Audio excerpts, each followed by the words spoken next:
This is Money Stories. Brought to you by Amy and Ben from In Financial Services. Today we're joined by Dan Walsh. Dan is a financial planner and was a business owner of a financial planning company called Tailored Wealth. We're here again, another episode of Money Stories. I'm Ben. I'm Amy. And we've got a good guest today. We've got Dan Walsh, who is a financial planner.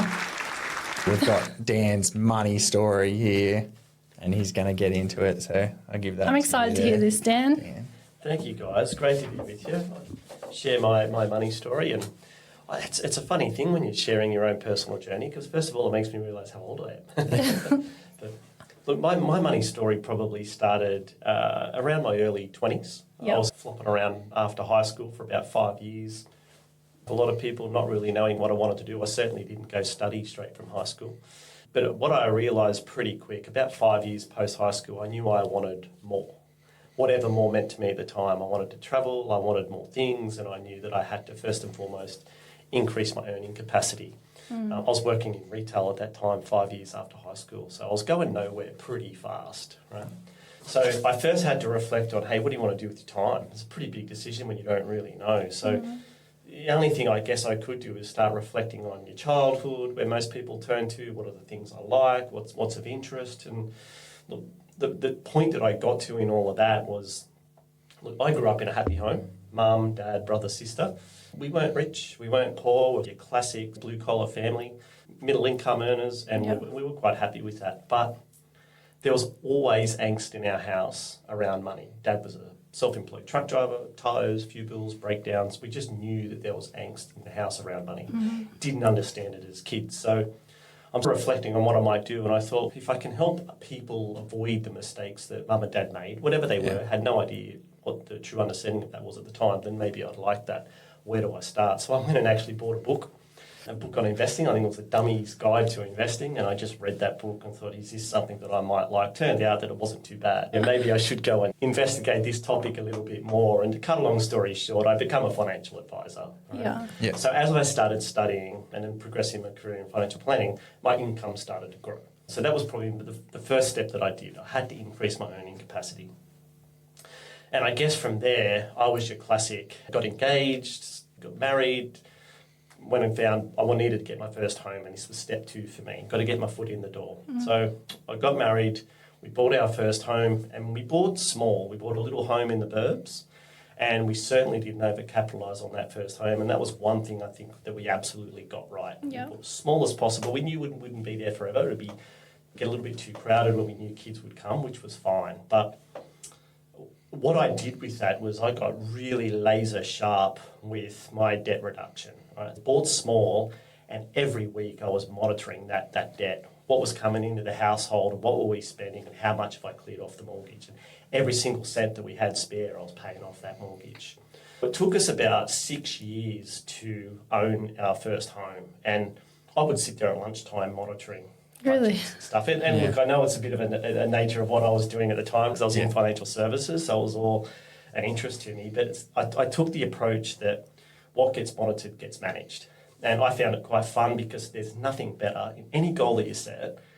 There's nothing better than progress. Best motivator ever. So we just trickle it down all the time. Tick that box off. I owned my first home by the time I was 30. That's amazing. Yeah. So then 30 comes along, we had a family. Yeah. Right? Everything's progressing quite well. We have 3 kids at the time. The house started to shrink as we expected. So the next step for us was to evolve into a bigger home. So what we did, we stepped this out. So we stayed where we were because we had no debt, went and bought a block of land, and we paid that land off. And we bought a block of land, paid that off before we started building. So the thing that we got right is I never overextended on cash flow. I never overextended myself on income. And we smashed through that, and then we started to build. Now, my first big money mistake was what I did after that is I went and built a home, and I absolutely overcapitalised on it. It seems to be everyone's money mistake. Yeah. It's a classic, right? Yeah. When you build, you don't know what the cost is until you're finished. Yeah. And when you think you're building your forever home, you want all the bells and whistles, and this is a classic trap. And if I had my time again, I never would have done that. I did not need a 3-story home on a 1570 square block in the burbs. It sounds nice, Right. but Right. But at the end of the day, home is where the family is. Yeah. And we would have been just as happy in a 4-bedroom, 1-story house around the corner. Right? Yeah, But yeah. we didn't do that, and that was the one thing that I probably regret when I talk about my money story. But the bit we did get right was layering and stepping our expenses, because what that did, it allowed me to get into step 3 of my journey, which was the best money decision that I ever made, which was to start a business. And that's still to this day the best investment that I've ever made. Yeah. But if I didn't layer the debts and the expenses and build in the equity, I would have just been completely consumed by a really big debt that wouldn't have allowed me any freedom to go and start that business. Because anyone who started a business will tell you, you don't open the doors one day and start earning directly the next. It's a bit of a slow burn. So having that little bit of freedom in my cash flow and not overextending says that, hey, now we can go start a business and you can balance out all the little wants and needs on top of everything else. So that was probably the one thing that we got right. yeah. Fast forward after that, a few years ago, I liquidated that and I sold my practice.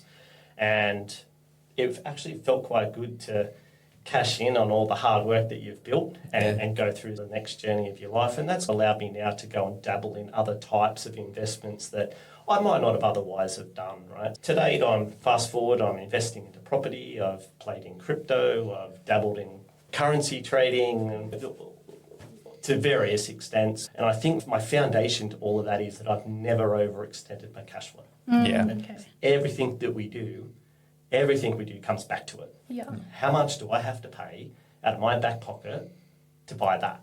Yeah. Right? And it's a classic balancing act. And how do you monitor that cash flow? First of all, you've got to be aware of what's coming in. Yeah. Like, a lot of people couldn't even tell you that. Right? So life has just got a way of consuming your cash flow. It does, for sure. It's expensive to live these days, right? Unless you oppose it. Yeah. And opposing it for me meant automation. I would capture income into one account and I would have an amount that I would automatically debit out to others and say, this was my cost of living. So it was my classic way of paying myself first. Yeah. Best money habit that I ever learned. 25 years ago, my mentor at the time gave me a book. It's called The Richest Man in Babylon. It was a cheesy read. Right? It was a really thin book. You read it in no time. And it was all about wealth creation and starting a business and then snowballing that. But the one thing I got from the book, and they always say, if you get one thing out of a good read and it sticks with you and you use it, it was worth the time, right? Yeah. And the one thing that stuck with me through all of that is the concept of paying yourself first before your living expenses. And the concept was 10% of what you earn is yours to keep. Yep. So that's what I started doing. I put 5% into a savings account where I bought some shares, and I put 5% into super, and I just started that. And so if all the income drops into one account, you retain 10% for yourself. So it's and 10%. you live on what's left. So you live on 90% of your income. Oh, okay. So that 10% is like savings. Yeah, Yeah, okay. yeah, it is. And you can pick any figure that you want. I just started at 10%. Yeah. Right? Yeah. But what happens after that is your income goes up. So by capturing your income in a separate account and you don't just get this pay rise and it lands in your everyday slush fund and you just spend it. Yeah. Because how can you not Yeah. spend a pay bump, right? Like, there's so many things we want to do. So opposing that was the best thing that I ever did.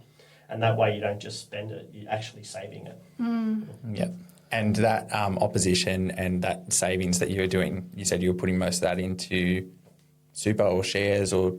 Yeah, at the time when I first started in my early 20s, I put it into a little savings account until I had enough to go buy some shares. Yeah. Right? And that was a little bit of a financial planning, so I was getting interest, so I just went and bought a few shares.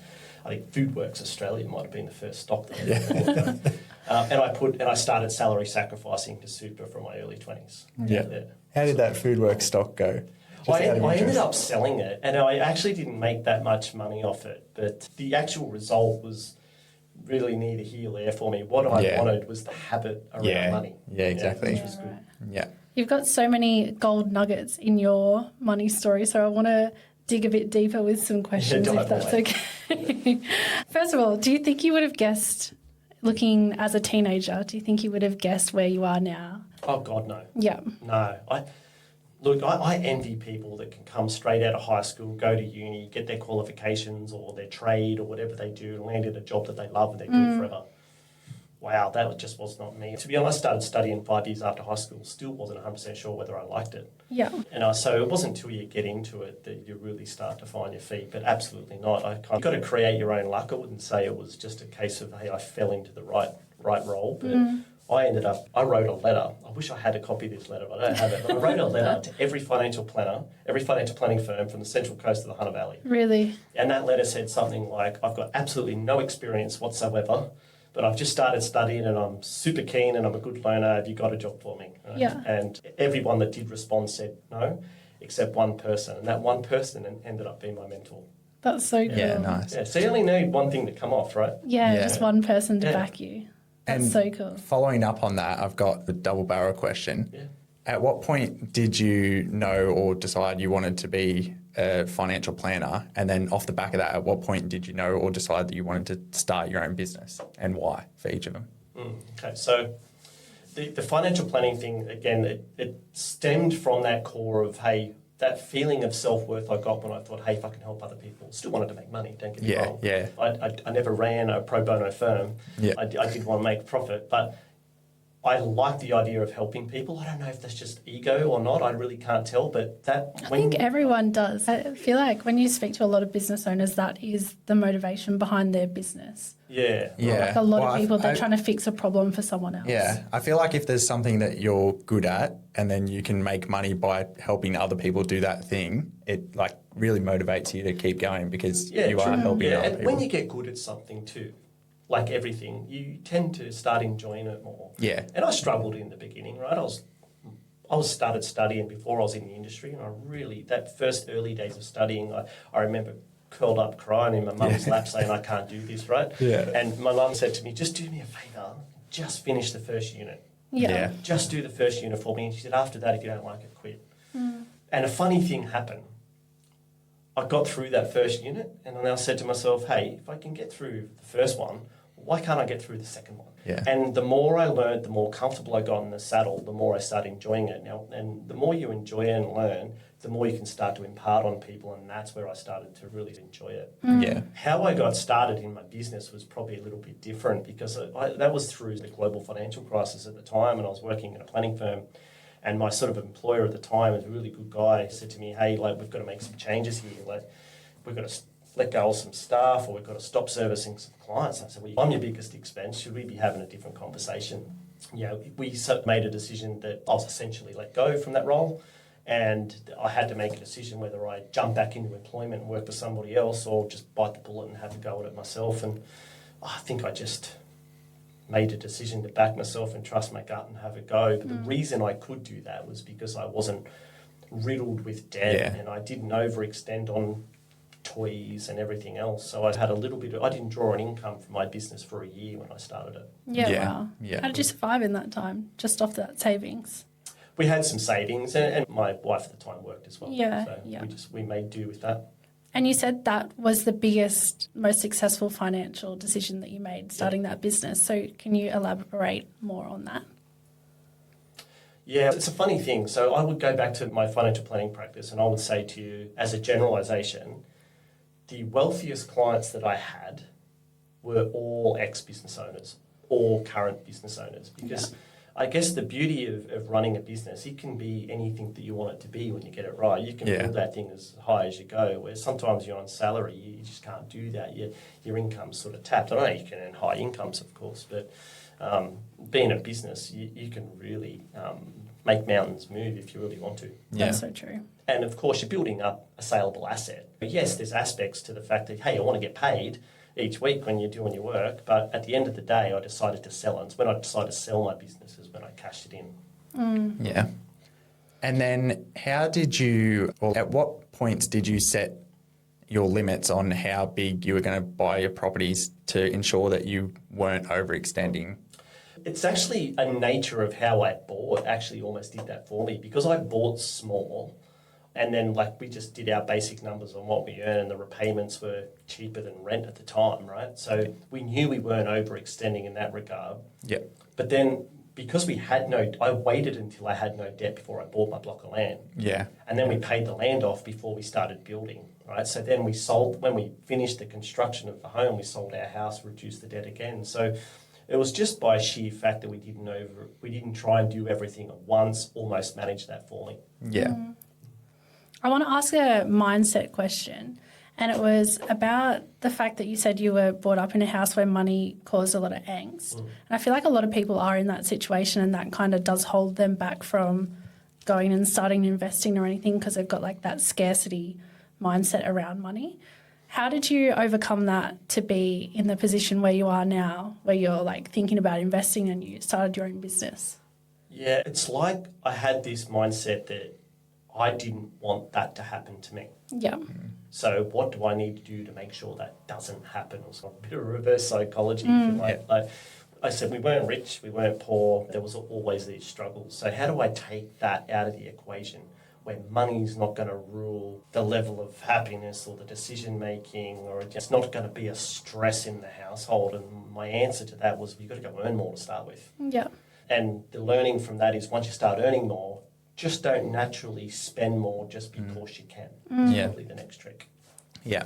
And then following on from that, is there anything that you're, like any advice that you're giving to your kids to give that knowledge on to them? It's stepping stones with kids. But I think the trick with my kids is the responsibility of tomorrow. Because I've got teenagers now, 2 teens and almost 13. Yeah. And do I dare say that their younger generation can easily fall into a sense of entitlement, right? And that happens quite a lot these days from what I can tell. But the trick with kids is that they need to understand that, and my role as a parent right now is to be that, right? Yeah. I'm not supposed to be their friend first, I'm supposed to be their parent. My role as a parent is to make sure that I have got good human beings ready for adulthood. Right? And one of the things schools don't teach very well is habits around money. Yeah. And that's my job as a parent, to get them ready for that. So first of all, they've got to appreciate the earning of a dollar. Yeah. So they can't just give all the time. It just creates, you're doing more harm than good. So if they're not ready to work in the real world, I gave them jobs. You do jobs outside of what you normally are supposed to do. So yes, you have to clean the kitchen, do the dishes, clean your room. That's what you just have to do in a life period. You're not getting paid for that. But if you want to go and extend yourself and do some extra jobs, wash the car, do the lawn, clean the floors, then you can get paid for that. Right? So they've got to be able to learn that. And I know with my eldest boy, who's 15, he's about to turn 16, just bought his first car. So when he got his first job, we just made sure that he had 2 bank accounts, and X amount was put into a savings account, which he didn't touch because he had a goal of savings for his car. So that's his automation setup? Absolutely automation. And he kept some in his day-to-day slush fund that he could, because he works for it, right? And so if you want to go blow that and buy things that you want to buy, then go do it. But this bit over here you don't touch, that's for your goal, and the goal he wanted was to buy a car. So he wanted to have $5,000 saved before Christmas last year. He got to that target in October. The habit around the goal, even the car was the longer term goal, the short term goal was $5,000 before Christmas. So every time school holidays come around, or every time McDonald's rang him and says, hey, can you come in and do a shift? He was, yes, I'll come in, I'll come and do it. Because he was aiming for that goal. So I know people talk about goals all the time and setting them. It works. People talk about it all the time because it works. And it worked a treat with my boy, and I'm super proud of it. It's really Sometimes you don't even have to. I know that tracking the goal is preferred, but sometimes you don't even have to track. You'll just write it down on paper and you know that's what you want to achieve. And it's surprising how it just happens. Yeah, you do. And like it subliminally happens. I often tell you to put it out there in the universe, right? Yeah. Because once you verbalise it and you tell people about it, it's holding yourself accountable to it. So I don't want to go tell people now that I didn't achieve it when I said that I was going to do it. Yeah, exactly. And I think that might have been the same for my boys. Hey, $5,000 for Christmas. I've got a chance to sneak closer to that by saying yes to this extra shift. Yeah. And he's going to go in and do it. So cool. Yeah. So getting into some more debt-related questions, if someone came to you and they said that they'd gone down the path that you went down and overextended on one of their purchases, like I know you said you weren't overextending, but then when you built the home, you felt like you did a little bit too much. How would they go about undoing that or getting themselves back in a position to be able to invest or start their own business? Geez, that's a loaded question. So I guess the first way I would approach that is just have a look at your decision making today, right? And are there things that you're doing that you don't particularly need? If I go the extreme, I'm saying, do you need to live in that 3-story place in that suburb, right? Yeah. Do you want to downsize that a little bit and move and free up some equity, release some debt, and those? You couldn't go to those extremes. I would probably suggest most people probably wouldn't want to do that, right? Kids go to school, they're happy in the area. Take it as a learning curve on what not to do again. So I personally would never build another home. Yeah. I don't see the point in that too much. They just don't need to overextend like that when you can buy an established one and be very happy. Yeah, I think it's good too. Like every story has a mistake.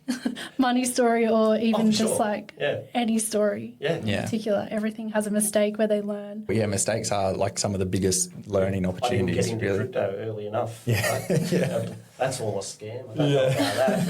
Is it? Yeah, talk to me about the shift when you went from your business to your business is an income generating asset, but now it seems like you're trying to invest in more income generating assets. So talk to me about that. You're dead right. Like when you're accumulating and you're starting out, you've got to leverage off what you can, right? And for most people, it's equity in their home. I'm going to buy a home, assets got to go up, debt's going to come down. That fat between what it's worth and what you owe is what we refer to as equity. So you can take that equity and you can do a lot with it, i.e.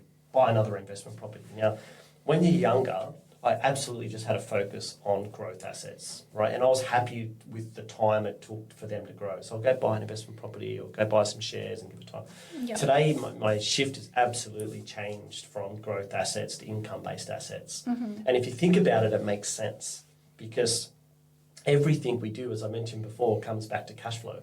Yeah. Right? So at the moment, if you've got to go to work to provide an income so you can support your living, you're not financially independent, right? So financial independence, remember, is when passive income meets or exceeds personal exertion.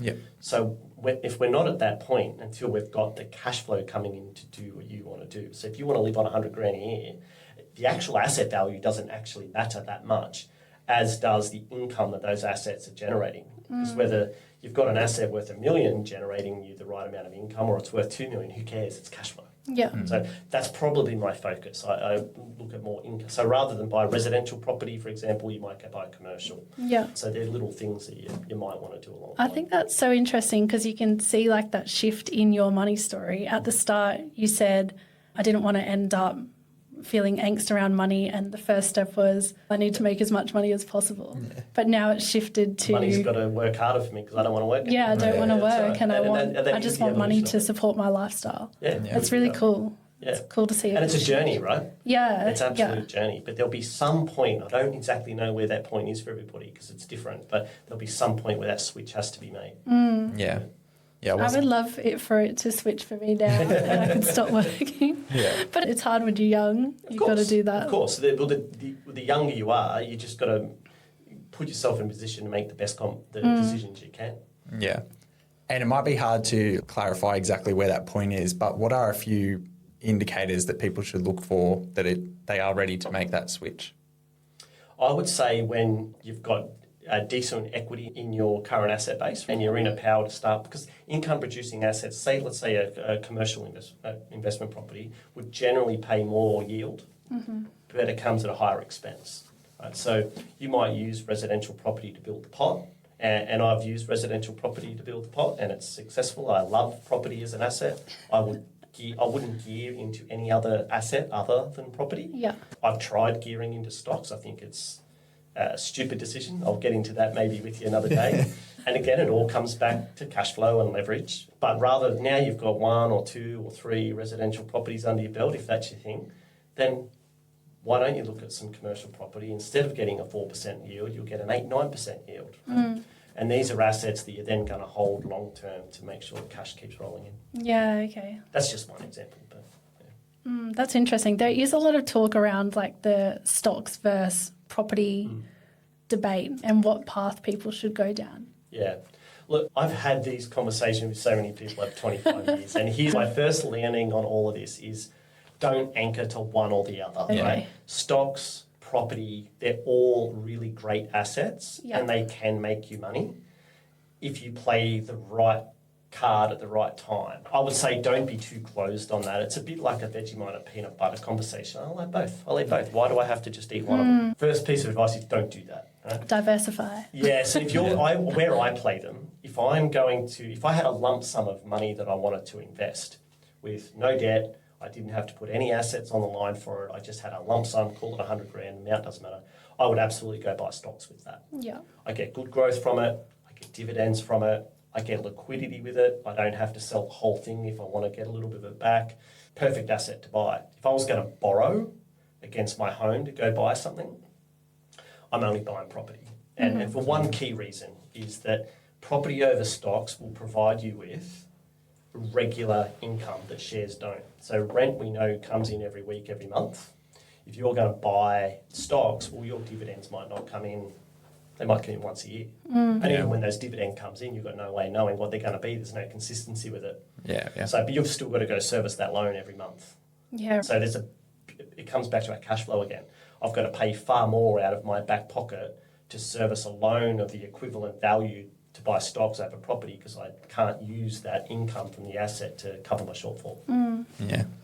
How do you continue to challenge yourself to think different about wealth building and ask all these different questions and be so diversified? I think I just like the conversations. Yeah, okay. So it's not really a chore for me per se, right? I don't quite like it. I mean, who doesn't like making money and making money is good. The challenge yourself, I think what I've learned is over servicing so many clients over the years and seeing people make mistakes and good decisions is just don't be closed off to other ideas. Yeah. I'm always a believer in these. I want to go and look at whether it's a business, and I looked at other businesses to buy once I sold my planning practice, right? And I looked at lots of different businesses and I walked away from all of them. Yeah. But I knew why I walked away from them, and I've tried currency trading, I've tried importing, I've tried crypto, property, stocks, a whole bunch of stuff, and some of that just fell flat on its face. The crypto that's still in flight, but the currency trading, I hated it. Yeah. Right? I thought it'd be easier than what it was, it'd be less time consuming, but at least I've tried it, I didn't overextend, I didn't lose too much with it, and I know what I like and what I don't. So if you're going to walk away from something, I know why. So I like the discovery of that. Just don't overextend when you do it. Yeah, that's fun. I like that because you can try stuff, but you're not putting yourself in strife by not overextending. Yeah. That's really cool. No, that was really good. Should we close it up with your final question? Yes, but I'm going to make it a two-part. So I always ask the same question at the end, and it's describe your money story in one sentence. But I want to hear from you the start of your money story. I want you to describe that, and then where you are now. The beginning of my money story was hungry but measured. It's the way that I would explain that. I knew I wanted more. I strived for it, but I didn't overextend. And now I'm trying to find easier solutions for my life. Yeah. My investments have to work for me now. Where in the early stages, I definitely had to work for my investments because I was just starting out and I didn't have a lot of equity. But now the conversation's flipped. What you going to do for me, investment? What income are you giving me? Give me the money. Yeah. And then we'll do one more just because why not? What piece of advice would you give to someone starting their investment journey now? Get started. Yeah. Don't forget to superannuate yourself. That is really basic, that you don't have to really do much to. Everybody's got a superannuation account, and start the day you start full-time work. I don't care if it's $10 a week.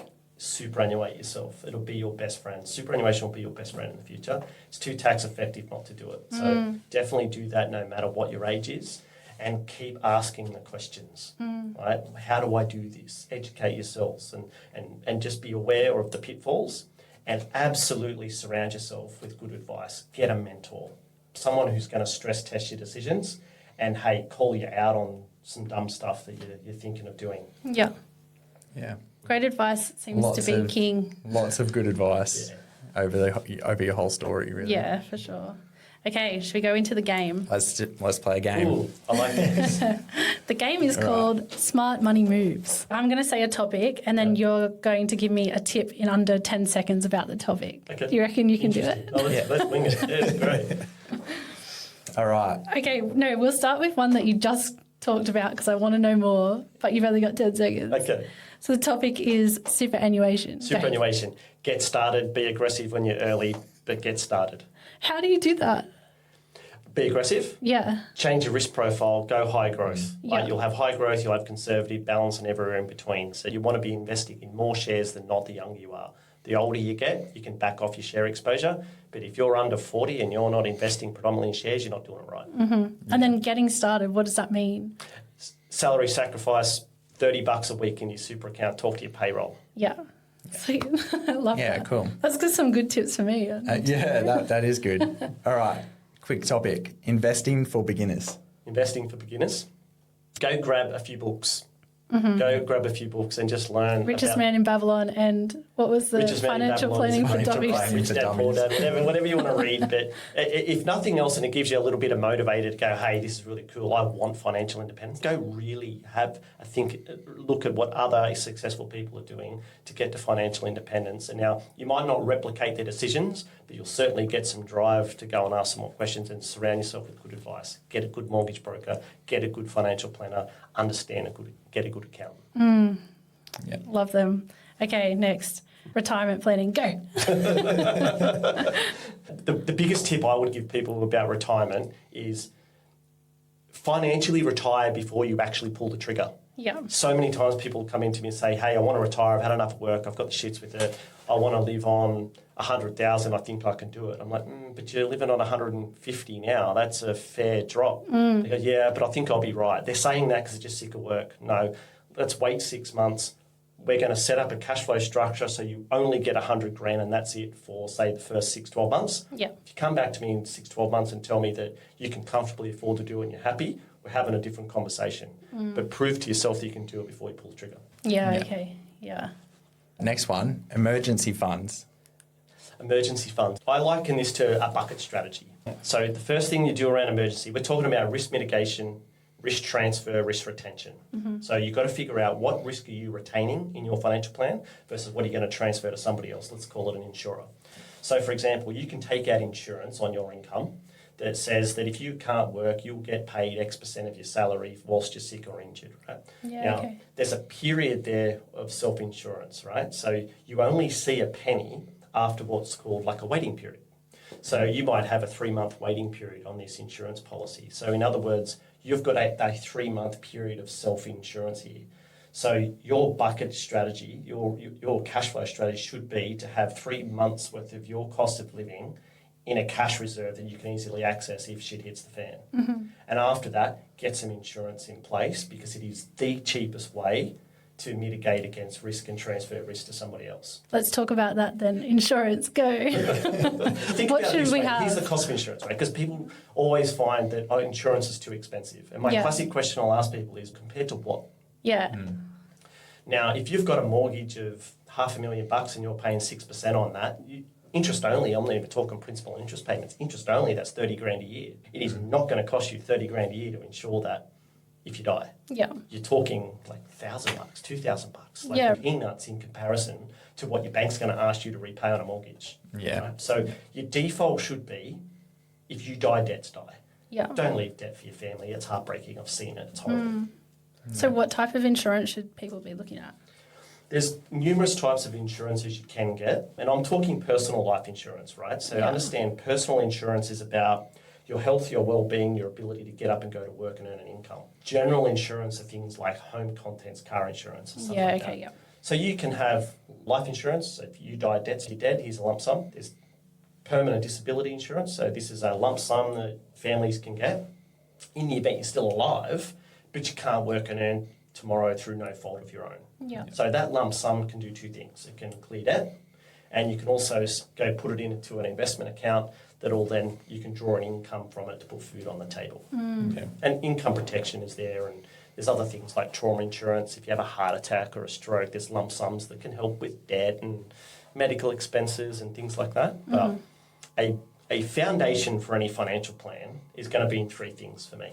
It's going to be in your debt and your cash flow. Yeah. Got to get that under control. If you overextend or haven't got your budgets right, you'll never go anywhere. Right? The second piece is your wills. Right? If the unforeseen happens, just make sure your family's looked after and sorted. It doesn't take much to get a will, and your insurance plan. Once you've got that foundation in place, you can go build your wealth as high as you want to go, because something comes unstuck, you're covered. Yeah, okay. Too many people have come to me over the years want to do the sexy stuff first. Yeah, I want to yeah. go buy an investment property. I want to buy one a year. Like, really? How about we talk about the fundamentals first? Yeah. You've got to slow down sometimes to speed up.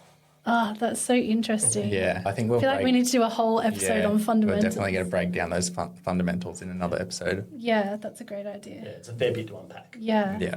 Oh, thank you so much, Dan. That's so thanks, good. guys. Thanks for coming in. That was great. And we definitely need to do a part 2 episode so that we can break all that down because there's so many good tips in there. Yeah. Yeah, no, that all sounds good. Yeah, thank you for that. And thanks for all your advice and information. Any Cheers. last words before we go? Get started, people. Get started. Surround yourself with good people. Get started. Yeah. Cool. That sounds good. Thank you for that. so much. Cheers. Bye. This is Money Stories.